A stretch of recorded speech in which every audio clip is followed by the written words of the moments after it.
Back in about 2000 or 2001, I was driving by myself from visiting my mum in Colorado back to Arizona. I was in a station wagon and I had a desk that my mum had given me.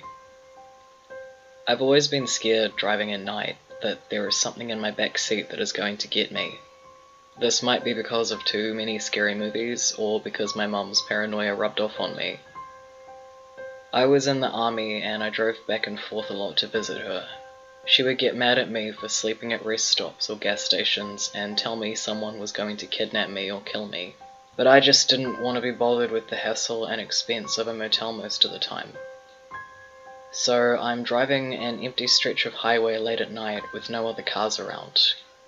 This red truck comes up behind me flashing his lights and honking his horn at me. I was thinking to myself that there was something wrong with my car, or maybe there was something wrong with the desk in the hatchback. Because why else would he be so insistent on me pulling over? So I pull over and get out of my car. As I am getting out of my car, he's directly behind me and still flashing his lights and honking his horn. I got to about the middle of the car. I planned on going to the back to see what could have been wrong with my car when it hit me. Why is he still honking at me when I'm out of my car? That's really weird. And he gets out of his truck. That's when I knew something just wasn't right. I jumped back in my car and sped off. The next exit was 45 miles or so away. He followed me the entire time. I take the first exit and go to a crowded grocery store with a laundromat next to it. There was an ambulance parked at the laundromat with its lights flashing and I was next to it.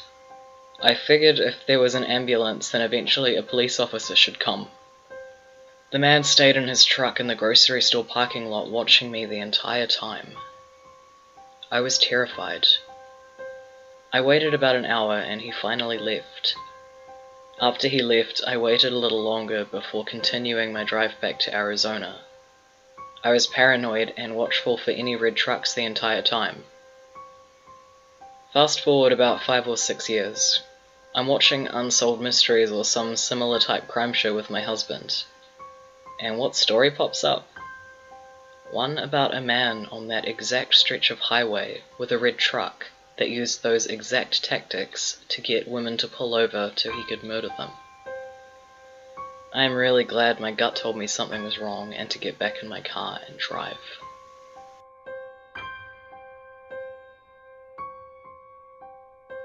I would have been about 9 or 10 years old when this happened.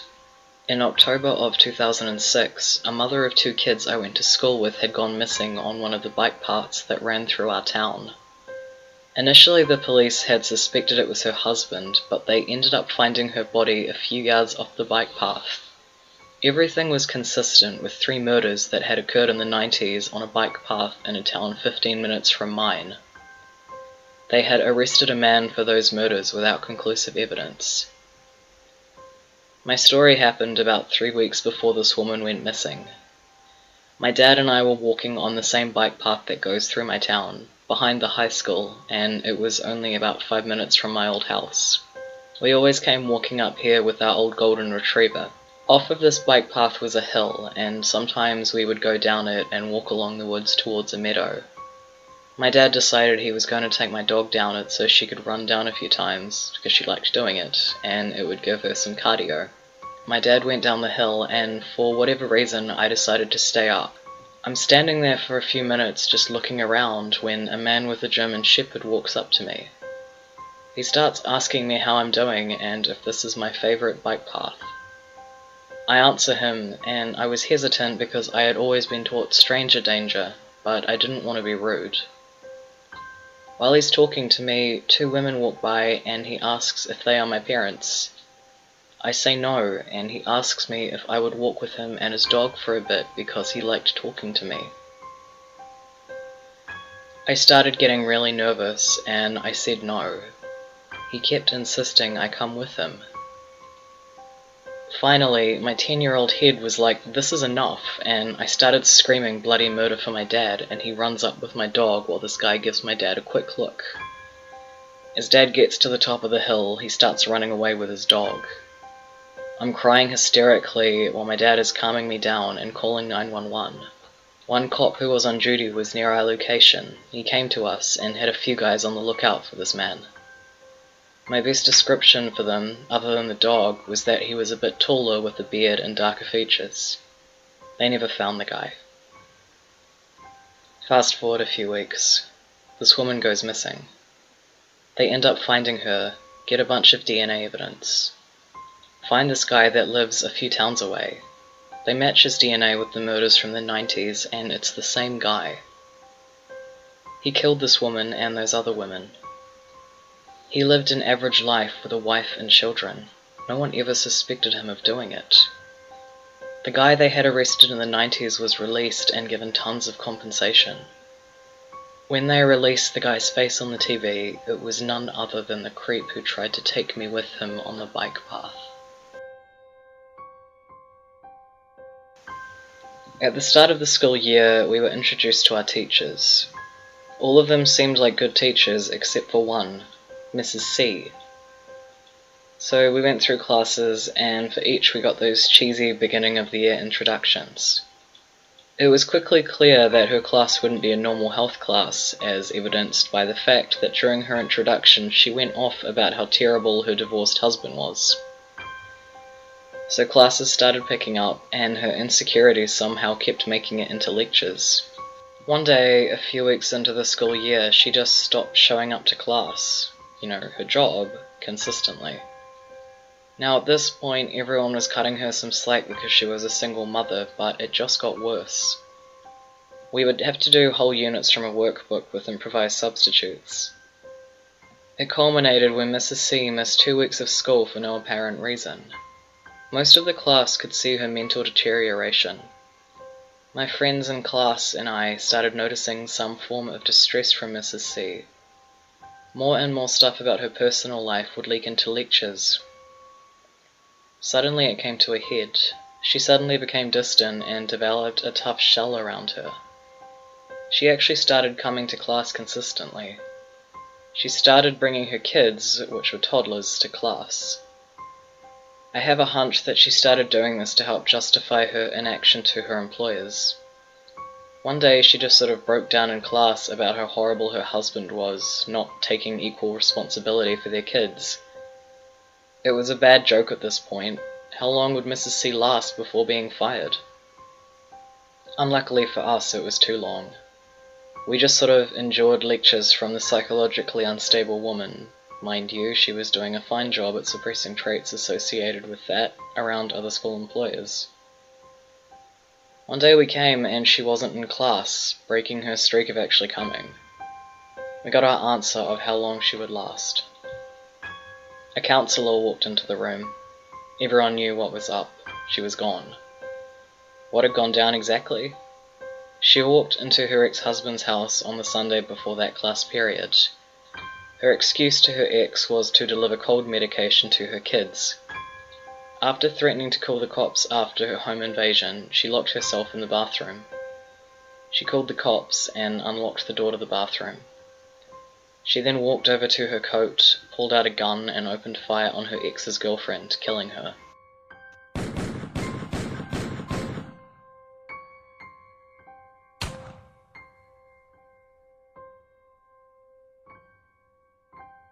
This took place back around 2008.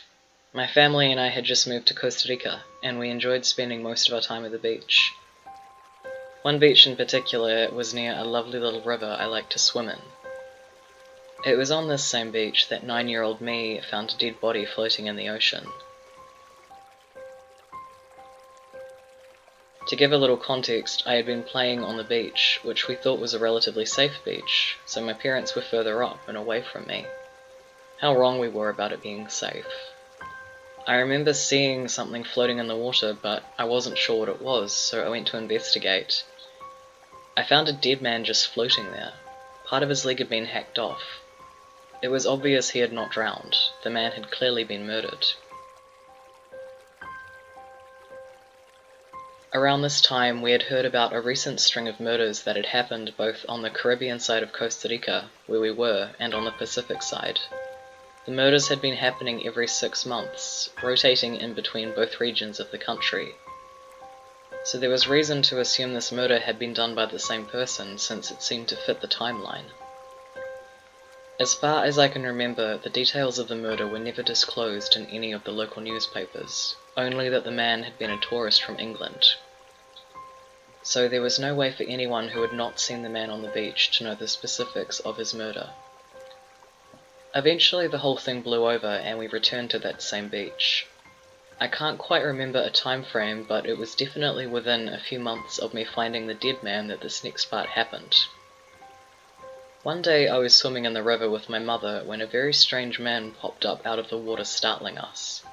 He had a spear gun in hand and a snorkel mask on. He began talking to my mother, and I think we could both tell that something was just off about this guy. I wasn't really paying attention for most of their conversation, but I do remember him bringing up the recent murder on the beach, and he seemed to know a great lot of detail about it, which, as I previously mentioned, were not available to the public. It almost seemed as if he was trying to confess that he was the one that murdered the man, but without directly saying so.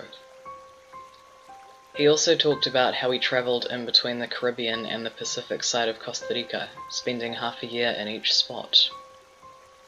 Eventually, they also got on the topic of what he did for a living, and he went into a great detail about how he made the masks for the movie Eyes Wide Shut. He said that he would make those masks, and I presume other ones, based on real live human emotions. He said he specifically likes capturing the look of fear. We were totally taken aback by this guy and didn't really know what to do. Eventually he just got back into the river and swam away.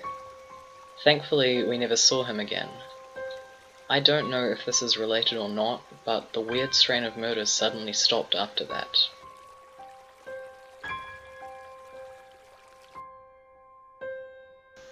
I work at a retail company where I've been for about 4 months now. About a month ago we got a new worker, Jack, who works in the back. As I continuously go back and forth from the storefront to the break room located in the back, I am quite friendly with all the guys working back there. I had never seen Jack before and figured he was new, so I decided to smile at him and say hi. I continued to do this every now and then when I saw him, and we would always have the same lunchtime, so we would spend the time making idle chat in the break room. Now this was all fine and dandy, but I do like my personal time, and Jack would just talk and talk to me even when I was on my phone and obviously gave clues I wanted to just be left alone. I thought this was annoying at best. He then one day started to buy me candy, offer me his food, and then talked about the soup he was going to make. He ranted on about how amazing this soup would be. I just kind of acted interested with an, "Ah, cool." And he asked if I wanted to try some multiple times, so I just dismissively said sure, so he would leave me alone. I didn't think anything of it. He started to make me uncomfortable with all the offering of food and candy, and was always talking about my personal life. He asked me how my relationship with my dad was. I was naive and told him he wasn't in the picture, but I didn't give too much detail. He then started talking about how he wants more kids, and how he wants to find a young woman to give him more kids. I was getting creeped out at this point and was constantly dismissive with him. I did ask him how old he was because he looked young, maybe 30 at most. He told me he was 43. That had alarms ringing for me in my head because he kept pestering me. He was talking to an 18-year-old girl non-stop about kids and how he loves the female body. The last straw on pretending to be nice to this guy was when, before I clocked out to leave, he rushed at me and told me he had a present for me. I didn't know what the hell this guy had, but he decided to pull out a bouquet of fake roses and gave them to me. They were obviously cheap and had "Congrats, grad" on them, even though everyone knew I graduated high school last year. It was just weird. He told me it was because I worked so hard. At first I thought maybe he was doing this in some sort of fatherly caring way, but putting 2 and 2 together with my mum, I knew he was flirting with me. I threw them in the trash when I got home, disgusted that a grown 43-year-old man who knows I'm 18 would talk about women's bodies with me and give me roses. After that I would text my mum anytime we had lunch together, which is almost always the case and it drives me crazy, so that her and I could sit in the car and I would eat there to avoid him. Things were going good, I just ignored him and avoided eye contact, barely talking to him anymore. I think he sort of got the hint. This is where the story should end, but it got worse than I could have ever imagined. Jack was starting to act up at work, cussing and acting too comfortable around his co-workers. I was closing up last night with my supervisor and she mentioned it. We began talking about Jack. She mentioned how things are really bad with him and I don't even know the half of it. I told her about how he gave me roses and she was shocked. We both went to the office to cash me out and we talked in private about it. She said not to give him my phone number, in which I replied I would never, since he was a creepy man who wanted to fuck an 18-year-old girl. She said her and Jack had gone on a couple of dates together and kissed a couple of times, and he began sending her pictures of his genitals without any warning. I was disgusted and found out he was also talking to her, asking her to have his babies and marry her. She told me he had been married 3 times, and he had also told her about how he had a domestic abuse case in the past. So this guy beat up his wives. She then showed me how he would snap and call her a fat cunt and all this crazy shit. And that soup he wanted to give me so badly, he and her made it together for their first date. She said she didn't want anything to do with him anymore, and I agreed. But again, I wish the story ended there, but it got worse. She started shaking and crying. She said he had been in jail before. I knew that he told me once about his drug-dealing past in the 90s and how he changed and everything. But she told me he was arrested and put on trial for first-degree murder. I was shocked to say the least. She started crying even more, saying how he knows where she lives and has seen her son since she invited him over to watch a movie with them. I told her to report him for the abuse of texts and inappropriate pictures, but she insisted on not because he knows where she lives. Shit gets even crazier when she texts me about the court case she found of him online. It says that he and his friends were in an argument about drugs and he pulled out a 9mm gun and said he was going to kill everybody in the apartment. Reading this, my heart sunk. He was an average acting guy at first and didn't seem super violent, but I now knew he could flip on a dime. Continuing to read the report, it said he and another guy chased down one of his other dealer friends and shot him twice in the head at point-blank range. Jack was put on trial and his other friend who was involved in the murder was sentenced, but Jack's sentence was reversed due to lack of evidence. Even though a witness did say he was there when the shots were fired. He definitely did do it, but somehow got his sentence reversed. My supervisor is so stressed and scared. She thinks that if she gets him fired, he will come to her house and kill her and her son in cold blood, like he did with his supposed friend. One chilling thing she told me was while Jack was at her house, he and her son talked about guns.